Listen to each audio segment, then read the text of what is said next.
Salut tout le monde.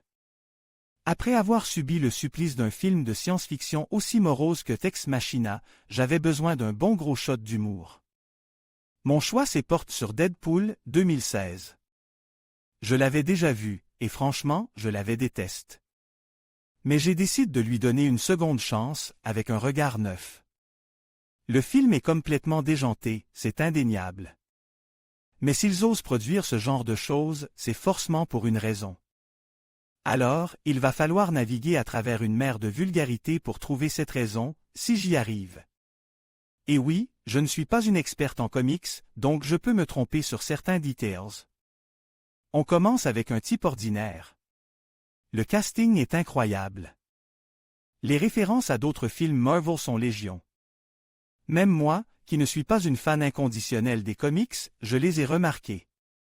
Ryan Reynolds incarne Deadpool, un rôle qu'il avait déjà tenu dans X-Men Origins, Wolverine. Mais là, c'était un mutant taciturne, la bouche recouverte. Apparemment, on avait raison de lui coller du scotch sur la bouche, parce qu'il ne la ferme vraiment jamais. Son comportement est totalement different. Deadpool, c'est un petit fou qui éliminait les méchants tout en balançant des blagues vaseuses. Mais ça n'a pas toujours été le cas. Il y a 2 ans, Deadpool était un homme ordinaire. Wade Wilson, un mercenaire qui se débrouille comme il peut en tabassant des types pour de l'argent, ou juste pour le plaisir. Il rencontre Vanessa dans un bar. Dit-il intéressant, après une partie de billard, Wade prend une bague, et Vanessa un gomme. Une petite chose, mais mon imagination fertile me rappelle que les bagues sont portées par les francs-maçons et autres membres de Société secrète, et qu'une reine des abeilles efface des univers. Et Morena Baccarin jouait Anna dans Les Visiteurs. Ce choix d'acteur, apparemment aléatoire, ne l'est peut-être pas tant que ça. Mais bon, revenons au film. Comment Wade est-il devenu un super-héros? On entre dans la propagande. L'amour, c'est du sexe à volonté. Et oui, on peut mourir d'un cancer à tout moment. Le cancer, c'est la maladie la plus populaire en ce moment, les autres semblent avoir disparu, du moins au cinéma. Alors, ne vous relâchez pas. Et bien sûr, un type en noir débarque et propose non seulement de guérir le cancer de Wade, mais aussi de faire de lui un super-héros. Wade est devenu un super-héros, mais il a bien souffert pour ça, étouffement, brûlure, il a frôlé la mort. Il a acquis la régénération, une force surhumaine et une soif de vengeance envers celui qui lui a fait subir tout ça. Au passage, il a guéri de son cancer, mais son visage est défiguré. Seule chose inchangée, son humour dévastateur. Une bonne idée dans un emballage moche. Malgré la vulgarité omniprésente, le film parle vraiment d'amour.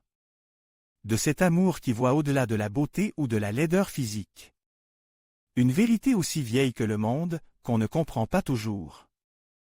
Le message est donc excellent, mais l'emballage laisse à désirer. Bon, peut-être que je ne suis pas au bon âge ou au bon niveau pour comprendre certaines blagues, surtout celles des adultes.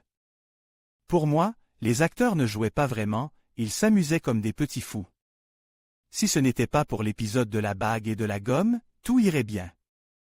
Mais là, j'ai soupçonné un double fond. Drôle, jeune, mais dangereux. Point positif, Deadpool ne fait aucun quartier à ses ennemis, et c'est tant mieux. Et oui, la réplique Les couilles au poing, c'est clairement un clin d'œil à Ghostbusters par Ryan Reynolds. Point négatif, ou plutôt correction de la perception, le comportement de l'homme en acier, toujours puni pour sa bonté. Malheureusement, ça a un effet inverse, on retient que les bonnes actions entraînent des conséquences négatives.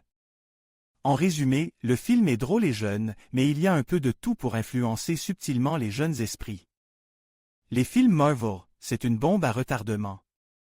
Soyez vigilants, différenciez l'humour pur de la manipulation.